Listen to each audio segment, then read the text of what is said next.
در اساس دستور سپارش‌های پیشوای ملت محترم امام علی رحمان با مقصد معین نمودن ضرر وارد شده به خانه‌های استقامتی و دیگر انشاءات مهم خواجگی خلق در محله ناصر خسرو شهر خاروق کمیسیه کاری تأسیس داده شده به محل حادثه سفر برگردید. عین حال کمیسیه به سنجش خسارات وارد شده در محل حادثه مشغول می باشد. در همین حال گفته می شود که در پی حادثه روز 15 فوریه در شهر خاروق 45 انشاءات از جمله 39 خانه سکونتی ساکنان بر اثر فرآمدن ترمه آسیب جدی گرفته، 13 حالت فوت نیز به قید گرفته شده است.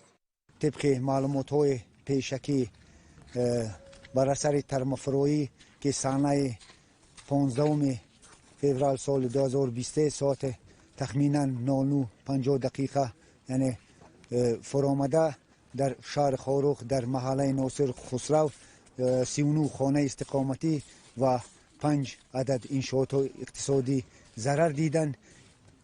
طبق سپارش رئیس ولایت و رئیس شهر خاروق کمیسیه فوری یعنی تأسیس داده شد.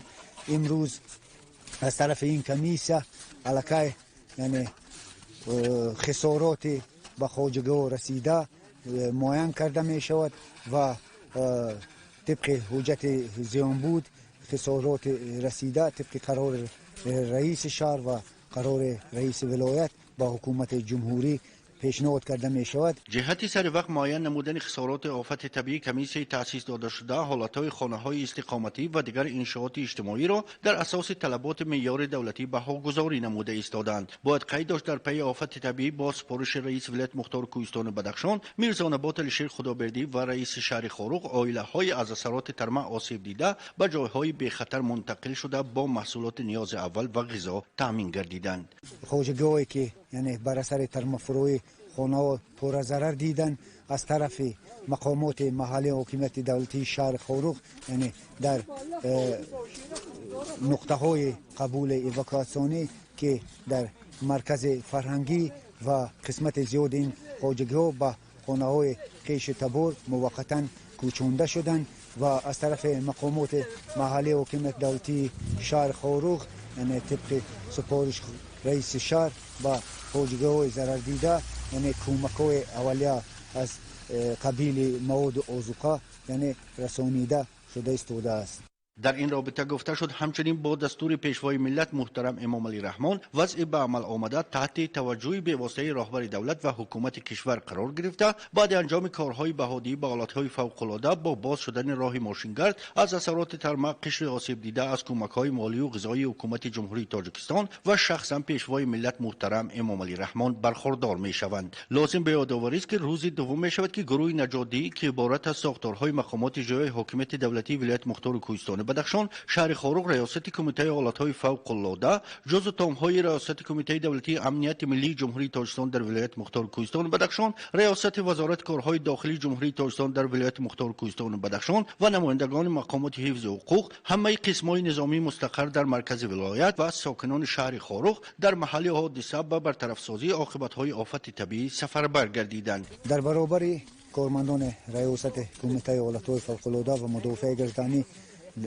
در ولایت مختار کوهستان بدخشان همچنین طبق سپارش رئیس ولایت مختار کوهستان بدخشان که به واسطه رئیس کمیسیه به حساب میرد محترم میرزا نبات علیشیر خدابردی تمام مقامات‌های قدرتی مقامات‌های حفظ حقوق و همچنین گروه‌های پاسخدهی به حالت‌های فوق‌العاده یعنی کارهای برطرف سازی و کارهای نجات‌دهی رفته ایستاده است. رئیس ولایت مختار کوهستان بدخشان میرزا نبات علیشیر خدابردی به خاطر وسعت کارهای جستجویی در محل حادثه قرار داشته به نجات دهندگان برای هر چه زودتر انجام دادن کارهای برطرف سازی عاقبت‌های آفت طبیعی و رعایت قاعده‌های بی خطری کار دستور و سپارش‌های مشخص داد. بر اساس اطلاع منابع رسمی بارشات تا 19 این ماه ادامه خواهد کرد. در این ضمن ریاست کمیته حالت‌های فوق‌العاده با مراجعت رسمی از ساکنان و مهمانان دعوت می‌نماید که از گشت و گذار بی ضرورت در جایهای زیر خط خوف آفت طبیعی خودداری ورزند. دوام جلسه غیر نوبتی نزد رئیس ولایت مختار کوهستان بدخشان میرزاناباد الشیر خدایبردی برگزار شد که در آن رهبران ساختارهای نظامی و قدرتی و سرداران ریاست و اداره‌ها و تشکیلات و مؤسسه‌ها شرکت نمودند. ضمن جلسه رهبریت ولایت از حادثه ترمفرایی در محله ناصر خسرو شهر خاروق ولایت مختار کوهستان بدخشان که باعث خسارات جانی و مالی گردید اظهار عقیده نمود. گفته شد که بر اثر فرآمدن ترمه ساعت 10 روز 15 فوریه زیادت 45 انشاءات خسارات رسانیده شد که از این 39 منزل شهروندان میباشد. طبق خلاصه کمیسیون 6 خانه ساکنان از جمله امام نظرов شمشیر، آدیناев مفتولبек، دوسماتov давлат محمد، دل محمد و سورایا، تورانشوев تورانشاه، حکیمشوев سرکار پورا خراب گردیده 33 خانه استقامتی قسما ضرر دیدند. رئیس ولایت مختار کوهستان بدخشان میرزاناباد الشیر خدایبردی تاکید نمود که متاسفانه 13 نفر در این آفت طبیعی به هلاکت رسیده، 9 نفر ساکنان ناحیه مرغاب که 3 نفر از آنها از 2 ساله تا 8 ساله میباشد. از فوتیدگان 1 نفر ساکن ناحیه روشقلا، 1 نفر ساکن ناحیه روشان، 2 نفر ساکن شهر خاروق است. عین زمان ساکنان جماعت دهات پیتوب ناحیه اشکوشیم که به نام و نشانند از فوتیدگان آفت طبیعی 5 نفر دانشجویان دانشگاه دولتی شهر خاروق میباشد. وضعیت رخ داده زیر نظارت اساسگزار صلح و وحدت ملی پیشوای ملت پرزیدنت جمهوری تاجیکستان محترم امامعلی رحمان قرار داشته با سپارش رهبریت دولت کمیسیون جمهوری تأسیس داده شده به ولایت مختار کوهستان بدخشان سفربر گردیدند. ذکر شد که ساکنان ضرر دیده با دستگیری حکومت جمهوری تاجیکستان در جاهای به خطر با جدا کردن زمین منزل‌های استقامتی ساخته شده در اختیارشان قرار داده خواهد شد. با سپارش اساسگزار صلح و وحدت ملی پیشوای ملت پرزیدنت جمهوری تاجیکستان محترم امامعلی رحمان همه ضرر دیدگان از جانب مقامات اجرایی حکومت دولتی ولایت و شهردار شهر خاروق با جای گرم زیست موقتی وسیع و خوراک تامین میباشد. رهبریت ولایت ذکر داشت که 2 نفر به نام و نشان شدگان را هر چه زودتر از زیر ترمه پیدا کردن لازم است که به معاون رئیس ولایت ایمتشاهزاده انور ایمتشاه و سردار ریاست کمیته حالت‌های فوق‌العاده و مدافع گردشدنی در ولایت سپارش دادند که کارمندان همه ریاست و اداره‌ها و تشکیلات و مؤسسه‌ها را در این کار خیر سفربر کرده هر چه زودتر به نام و نشان شدگان را پیدا کرده به نزدیکان و پیوندانشان سپارند. و کارمندان قسم‌های نظامی مستقر در شهر خاروق دستور داده شد که در برابر ساکنان شهر خاروق سربازان را برای برطرف کردن عاقبت‌های آفت طبیعی جلب نمایند. ذکر شد که امروز حکومت جمهوری تاجیکستان همه اقتدار را در دست داشته تکنیک و ماشین‌آلات با سودجواری تامین کرده برای پاکسازی جاده‌های مرکز ولایت شهر خاروق روانه نموده است تا حرکت نقلات در خسرهای شهر و ناحیه‌های ولایت تامین باشد. و سردار مؤسسه دولتی خواجگی راه‌های ولایت دستور دادند که هر چه تیزتر راه‌ها را به سمت ناحیه‌های روشان، روشقلا و وادی غون از قوله ترمه‌ها آزاد کرده رفت آمد نقلات جمعیتی را در این سمت تامین نمایند. رئیس ولایت به سردار ریاست معارف ولایت دستور داد که فعالیت مؤسسه‌هایی را که زیر خطر سنگچر و ترمه قرار دارند از فعالیت موقتا قطع نمایند تا معتدل شدن وضع آب و هوا در حدود ولایت مختار کوهستان بدخشان. تاکید گردید که با دستور وزارت معارف و علم جمهوری 24 مؤسسه تعلیمی که زیر خطر قرار دارند روند تحصیل را قطع کرده با بهتر شدن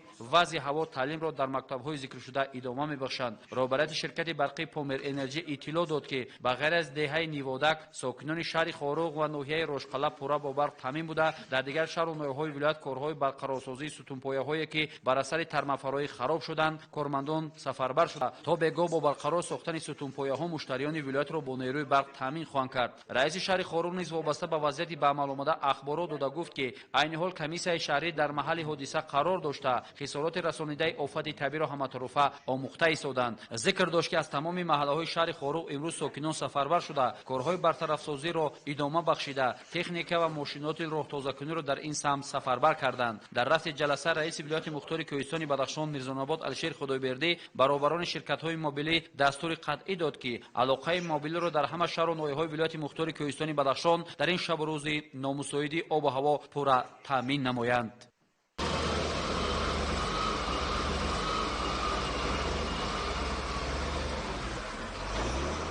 мавзеи бидур дар даромадгоҳи ноҳияи шуғнон яке аз мавзеъҳои осибпазиртарин дар мавриди тармафароӣ аз даврони пешӣ маъруф аст. бар асари боришоти рӯзҳои охир дар ин ҷо ҳудуди 1 километрро бо долонҳо то аломати даромадгоҳи рӯстои бидур дар тасарруфи оқибатҳои тармафароӣ қарор гирифт. аз рӯи иттилои раиси ноҳияи шуғнон ҷумазода ҷумашовақӣ дар мавзеи бидур корҳои бартарафсозиро роҳбарӣ мекард. дар ин ҷо ба ҳолати соати 14 аз тарафи самти хоруғ 2 боркунаки фронталӣ ва самти боло 1 адад боркунаки фронталӣ фаъоланд. ҳамчунин зикр карда шуд ки корҳои бартарафсозӣ оқибатҳои боришот бо ҷалби 8 адад боркунаки фронталӣ ва 1 адад булдозер дар қаламрави ноҳияи Шуғнон бо маром идома дорад. дар мавзеи бидур 12 тарма фуромада ният аст ки корҳои бартарафсозӣ то шомгоҳон ба анҷом расонда шуда техникаи роҳнигардорӣ ба минтақаҳои дигар сафарбар карда шавад. имрӯз роҳ аз мавзеи чоҳкандез то шаҳри хоруғ ва аз мавзеи барчӣ то ҷамоати деҳоти Мирзоҷон Ширинҷонов дар қаволаи оқибатҳои боришот қарор дорад. умуман дар масири қаламрави ноҳия беш аз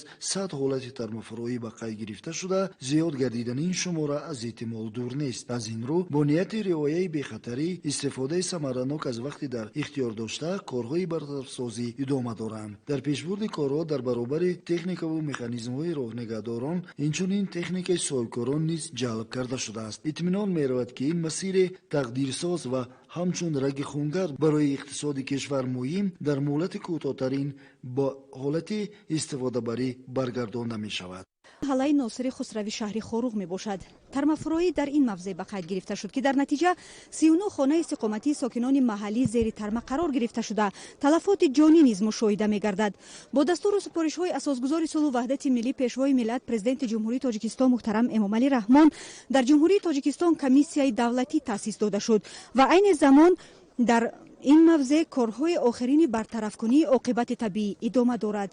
равонакунии техникаву механизмҳои зарурӣ аз ҷониби ҳукумати ҷумҳурии Тоҷикистон барои тезондани раванди бартарафкунии оқибати офати табиӣ мусоидат кардааст. вилояти мухтори Кӯҳистони Бадахшон зери назари бевоситаи асосгузори сулҳу ваҳдати миллӣ пешвои миллат президенти ҷумҳурии Тоҷикистон муҳтарам Эмомалӣ Раҳмон қарор дошта дар ҳамин шабу рӯзҳо ҷиҳати ба эътидол овардани вазъият, бартараф намудани оқибатҳои офати табиӣ бо дастуру супоришҳои сарвари давлат аз ҳисоби шахсони масъули ҳукумати ҷумҳурии Тоҷикистон ва роҳбарони аввали як қатор вазорату кумитаҳо комиссияи давлатӣ оид ба бартараф намудани оқибатҳои офати табиӣ таъсис дода шуда, аъзои комиссияи давлатӣ вазифадор карда шуданд ки дар кӯтоҳтарин муҳлат оқибатҳои офати табииро бартараф карда ба оилаҳои зарардида кӯмаки моддии ҳукумати ҷумҳурии Тоҷикистонро расонанд. ҳоло дар маҳалли офати табиӣ корҳои бартарафкунӣ аз ҳисоби бурда истодаанд. баъд аз будани корҳои ҷустуҷӯи наҷодӣ аз зери тарма ва харобаҳо 25 нафар шаҳрвандон бароварда шуданд ки мутаассифона 13 нафари онҳо ба ҳалокат расида, 12 нафар дар беморхона бистарӣ карда шуданд. бо бурдани фаъолияти якҷоя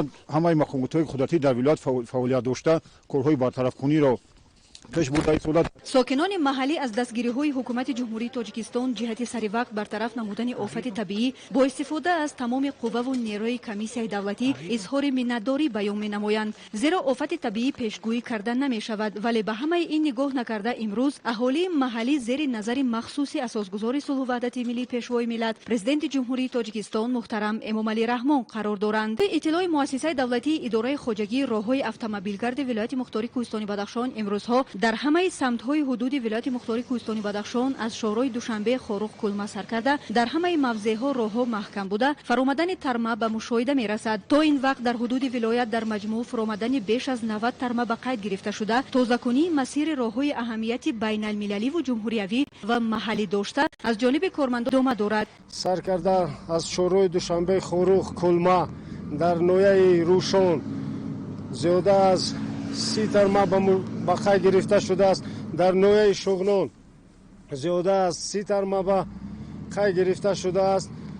дар роҳи Хоруғ Ишкошим зиёда аз 25 тарма ба қайд гирифта шудааст ва дар роҳи Хоруғ Рошқала 5 адад тармаҳо ба қайд гирифта шудаастанд. техникаҳои хоҷагии роҳҳои вилояти мухтори Кӯҳистони Бадахшон аз пагоҳи имрӯз барои бартараф кардани офатҳои табиӣ ва тоза кардани роҳ аз тарма шурӯъ карданд. طبق اطلاع агентии обу ҳавошиносӣ Кумитаи ҳифзи муҳити зисти назди ҳукумати ҷумҳурии Тоҷикистон резиши барф аз 16 то 19 феврали соли ҷорӣ бо сабаби ба қаламрави ҷумҳурии Тоҷикистон воридшавии анбӯи ҳавои намнок ва гарм аз самти уқёнуси Атлантика ва баҳрҳои миёназамин, Сиёҳ ва Каспий ноустувории вазъи боду ҳаво боқӣ мемонад. бо мақсади пешгирии ҳар гуна ҳолатҳо аз ронандагони автомашинаҳои мусофирбарии самти Хоруғ Душанбе ва ноҳияҳои вилоят хоҳиш карда мешавад ки дар ин рӯзҳо аз сафар намудан ба минтақаҳои дигар худдорӣ намоянд.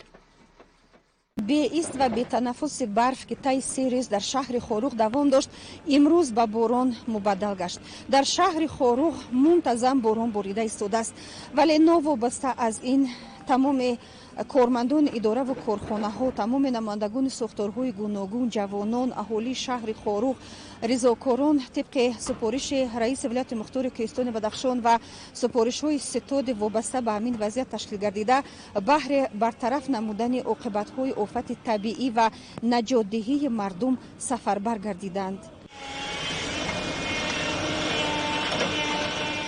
امروز این فاجعه که به سر این مردم بدخشان آمده است، کل جمهوری تاجیکستان امروز غم اندوه دارند و در قطار همگان ساختارهای قدرتی، مردم عادی و دانشجویان همه در جوانه کوشش به خرج داده ایستادند و امروز چنان میگن ز پرباری اگر شاخ درخت بشکند غم نیست، ولی چون بشکند شاخ جوانی گریه میگیریم.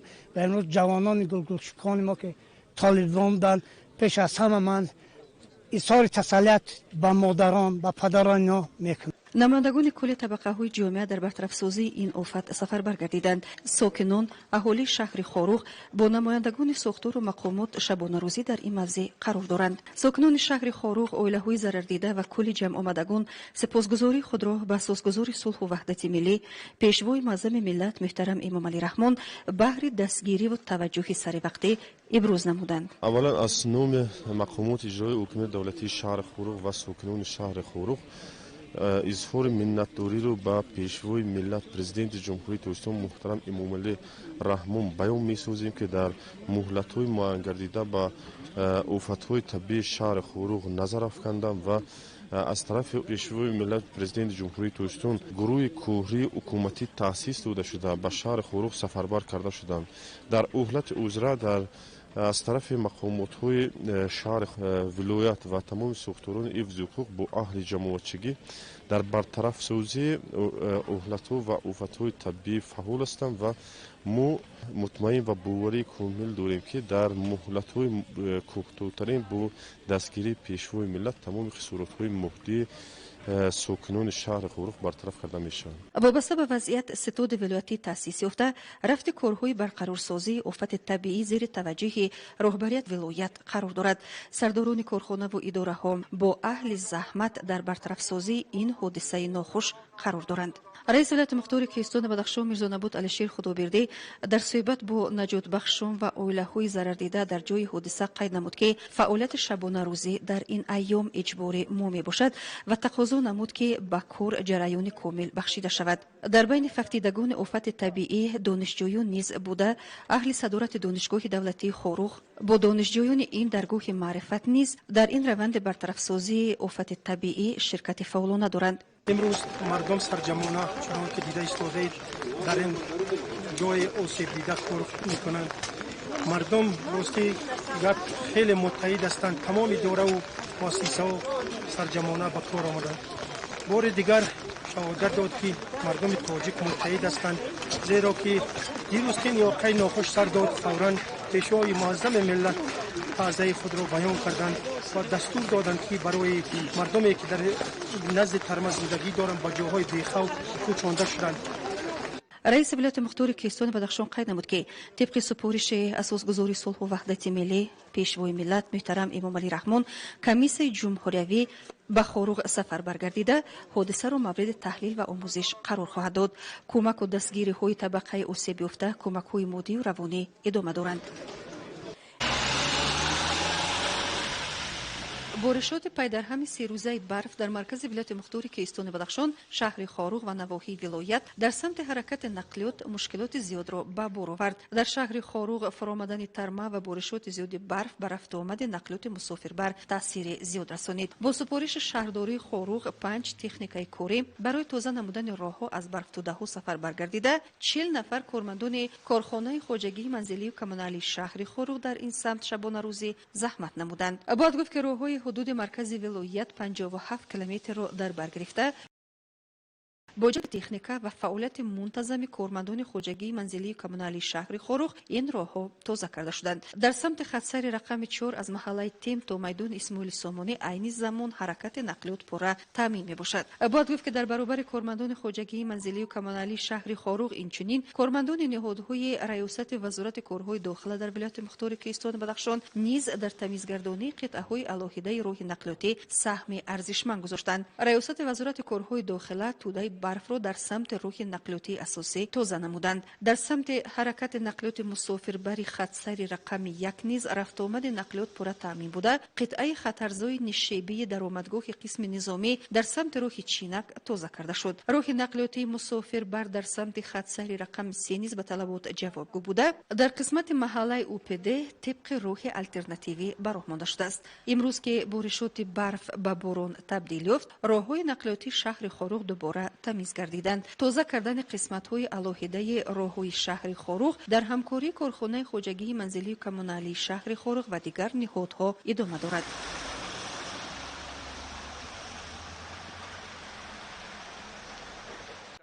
با سپارش رئیس ولایت الشهر میرزاناباد خدابردی از جانب کمیسیه تنظیم نرخ و نوا جهت پیشگیری بالاروی نرخ و نوای محصولات کشاورزی و مواد آذوقه‌واری در بازار شهر خوروغ و بازار 20 سالگی استقلالیت رید نوبتی گذرانیده شد. در رید مشترک نمایندگان ریاست استانداردیزاسیا، مترولوژی، سرتیفیکاسیا و نظارت سودای ولایت اشتراک نموده از نرخ و نوای بازار دیدن نمودند. مورد ذکر است که این حال در بازار محصولات خوراکه با نرخ‌های زیرین از جمله روغن 20 سومانی، کارتوشکا 7 سومانی، سبزی 5 سومانی، پیاز 12 سومانی، برنج 12 سومانی، گارخ 10 سومانی، بادرینگ پامیدار 20 سومانی، تخم 1 سومانی و 70 درم، سیب 10 سومانی و ارد نوی یکم 310 سومانی فروخته می شود. نرخ گوشت در حال حاضر 55 سومانی برای 1 کیلوگرم معین گردیده است. در روزهای آخر بر اثر بارشات زیاد در قلمرو ولایت راهها با سبب ترمفرویی بسته شدند. ریاست استانداردیزاسیا، مترولوژی، سرتیفیکاسیا و نظارت سودای ولایت اقدام گرفت که برای پیشگیری نمودن بالاروی نرخ نیاز اوله از جمله محصولات خوراکواری و اسباب‌های روزگار در نقطه‌های سودا و خدمت رسانی شهر خوروغ کارهای فرماندهی را با صاحبکاران گذرانیده استوده اند. از جمله معلوم شد که نرخ‌های مال نیاز اولیه چطوری که پیش از بارشات بود نرخ‌ها تا حالا در این اندازه قرار دارد. باید قید نمود که از سبب نامساعد بودن باد و هوا و ترمفرایی در بعضی جایها سیم‌ها و ناقل‌های برقی کنده شدند و ساکنان این موضع‌ها از برق محروم شده همزمان نیاز به مواد آذوقه از جمله نان زیاد گردیده ایستاده است. از این خاطر مسئولین نانوای خانه‌ها و نقطه